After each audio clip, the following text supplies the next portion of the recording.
Hey guys, what's up? Welcome back here to the channel, and really appreciate you guys joining me for today's video. And guys, we got a special one for you today. I've been waiting for the last year to do this video because we have finally got it finished. We finally got it done. We finally got it at Tackle Warehouse. I'm going to show you guys my new Cumberland Pro Lures Blaukat Power Finesse Throwback Jig. This is a finesse model of my throwback jig.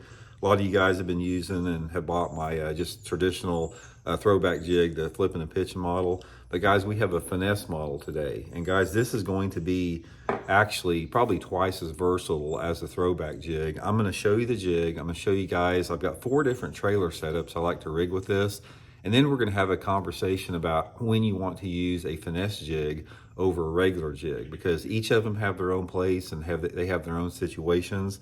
And becoming a master jig fisherman, you have to learn how to fish a pitching and flipping jig and a finesse jig like we're going to talk about today, and some other stuff, guys. So I'm really excited about today's video. Okay, guys, I'm going to show you the jig here, what it looks like. This is the made by Cumberland Pro Lures Blaukat Power Finesse Jig, guys. This is a downsized model here. They just got them in Tackle Warehouse yesterday. If you guys want to get you some, guys, I'm sure they're going to sell out over the next couple of days. I'll put my Tackle Warehouse link in the description to the Blaukat Power Throwback Jig if you guys want to get some there through a Tackle Warehouse. And also, guys, if they do sell out at Tackle Warehouse, you can get them at Cumberland Pro Lures. I'll put their website in the link in the description also. Okay, let's talk a little bit about the difference on this and why you want to use the finesse jig. I'm going to put this up next to my regular throwback jig and show you guys the difference. You know, the difference in here between the throwback jig and the power finesse jig is the power finesse jig is a ball head. Now, one of the reasons that we go for a ball head in a finesse jig is the power finesse jig is designed to be more versatile in terms of fishing it in, around cover, and on clean banks. So say, for example, if you want to pitch a finesse jig to a bluff bank, which is a great place to fish a finesse jig, the round ball head usually comes through the rocks a little bit better, yet also the round head is going to come through wood cover, especially with the turned eye here. This turned eye is critical on jigs. I would highly recommend, guys, never purchase a jig that has a straight eye on it. You always want a turned eye unless it's a swim jig. It just, the way that the hook rotates in the fish's mouth and the way it slides over cover, it's just, you hook the fish better, it comes through cover better. This is a key component of it. But the ball head allows for the versatility of it. Okay, then on this, another thing that makes this special, guys, this is frog hair rubber. It's a real fine living rubber, hand tied, which is very, very labor intensive. And this frog hair, when it's sitting on the bottom, this frog hair is so fine, it sort of just undulates. And that's the advantage about using a live rubber jig over a silicone jig, is the lifelike appearance of the live rubber, especially, you know, this frog hair. So this is one of the key elements. All of the master jig fishermen I know that are really, really good, they prefer a living rubber skirt, unless you're fishing really, really clear water, over the silicone. Silicone is a lot cheaper to produce, that you just slip a rubber collar over it. So the frog hair and the living rubber, it's harder to get, a lot more labor intensive to tie, but it definitely gets you more bites here. And then we've got a 2/0 mustad hook here, guys. This mustad hook, it's a small diameter hook, but it's also very, very stiff. And this is part of what makes this jig so unique, is you've got the finesse element of the small diameter, small gap hook on it, yet there's no flex in it hardly. It's a very stiff hook. So this allows you to both fish like 12-pound test fluorocarbon on a rocky bank, like a bluff bank, and then you can go up to like 20-pound test and flip it around a boat dock or some lay down trees, and you're not going to flex that hook. And then you've got a really nice keeper here, you can see right there, to keep your plastics on. But man, guys, this thing is unbelievable. Okay, what I'm going to do here, guys, I've got 4 trailers I'm going to show you guys, and I'm going to show you how I modify it, how each one of them look, and I'm going to show you the applications for the 4 trailers here. First of all, we have purposely left this skirt a little bit longer than what I actually prefer it, so I'm going to trim it up and show you how I usually do that with it. But the first one that I like is a Zoom Super Chunk Junior. This, out of all the ones we're talking about, this is probably my favorite, but I do use all 4. And I thread it on, and I'm gonna thread it up just to the point where, you know, I've got that keeper in place to lock it in there. So that's going to be the way the jig's set up there. And one of the things you want to do here, this is probably one of the best tips I can give you, is once you put your trailer on like that, see how this trailer, the skirt hangs down a little bit too long? You don't want that. You want more of the trailer showing, and you don't want it level. So what you want to do is get you a pair of sharp scissors, and you want to trim these back at an angle like that. Don't ever trim them straight across. What you're trying to do is you're trying to create some stragglies. You want a couple that hang down long, you want them uneven. But the main thing is we're trying to take off enough of this jig skirt here to where you can see more of the trailer. And then sometimes I like to cut it halfway up. See how that one right there is sort of all crazy? Just something that makes it look a little bit more irregular. Cut it down to where I got more of the trailer, and that's about the way I like to fish it right there on the Super Chunk Junior. See, I've got plenty of skirt there, yet I can see more of the jig trailer.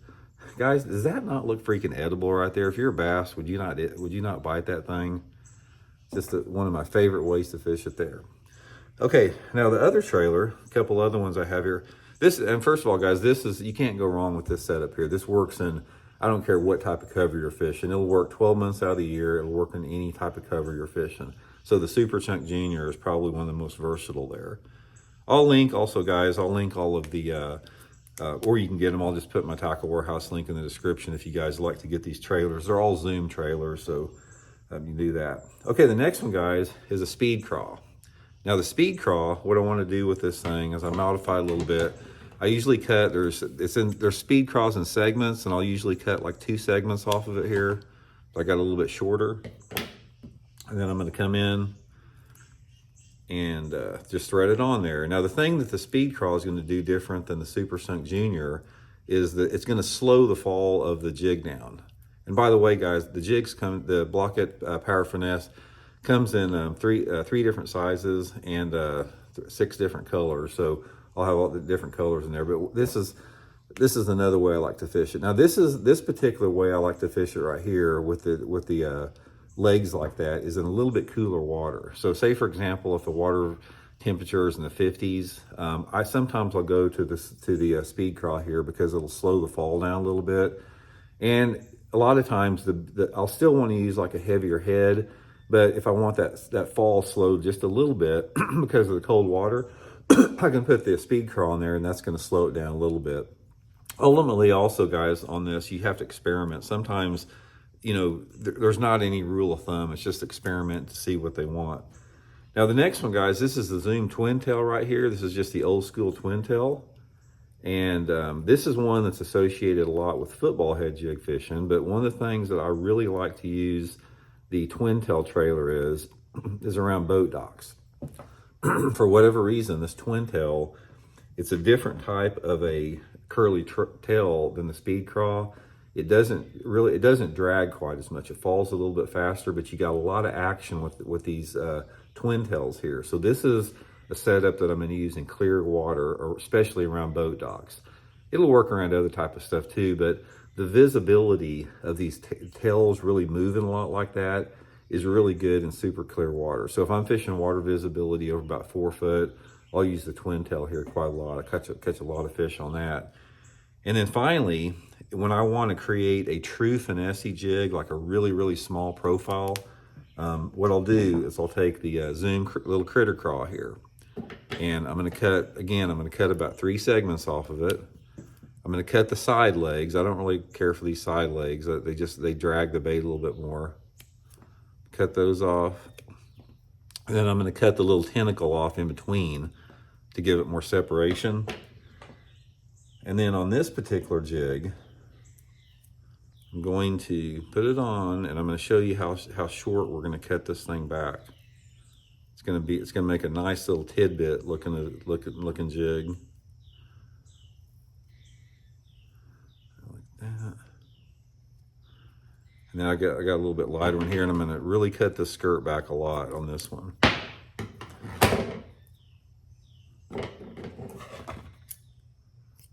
When I'm using the little critter craw, guys, I want very little skirt on the jig because I'm trying to create the smallest profile that I possibly can get.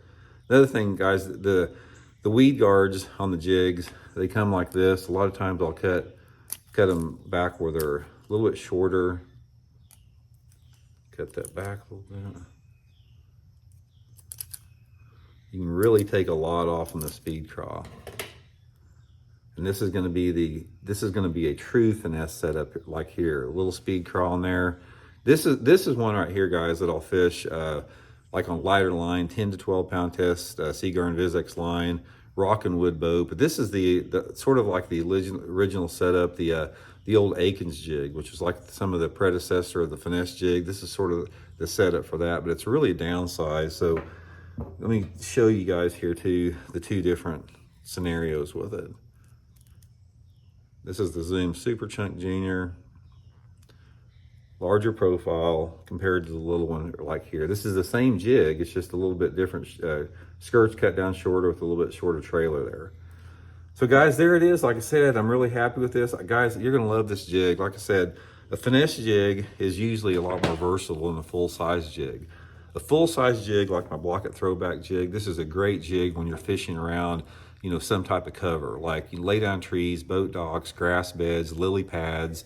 It works on bare banks too, but on the Throwback jig, I usually like to fish it around some type of cover. And the same with the finesse jig, guys. I like to fish it around cover, but it's gonna open up a lot of scenarios with you guys, you know, for fishing more rocky type banks, and especially a little bit cleaner water. Smaller profile is gonna work in a little bit cleaner water. Not that you have to fish it in clear water, because we offer colors like the black and blue here that you can really, you know, do well in off-colored water. But guys, I just think you're gonna love it, man. It's just this, I've been working so long on this thing with Cumberland Pro Lures. We have gone back and forth between a lot of different styles and testing different stuff out.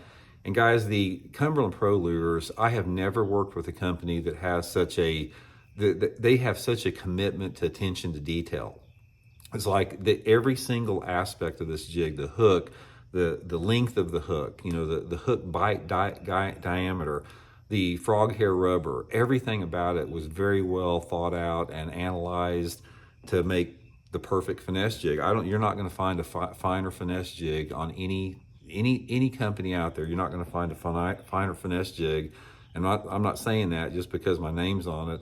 I'm saying it because of the attention to detail that Cumberland Lures put into it, manifesting the idea I had. I basically told them, this is what I want in the jig, this is what I want it to do, and they took it from there and they created, you know, the final product that you see right here. So anyway, guys, I'll put the Tackle Warehouse link in the description to my Power Finesse jig. Also put the Cumberland Pro Lures on there, and we'll be doing a lot more videos on this. I'm going to talk a lot about finesse jigs over the next couple months, because finesse jigs are excellent baits for the fall time of the year, all year long, but especially during the fall, I like them. So anyway, guys, thanks for tuning in. Really appreciate it. We'll talk later.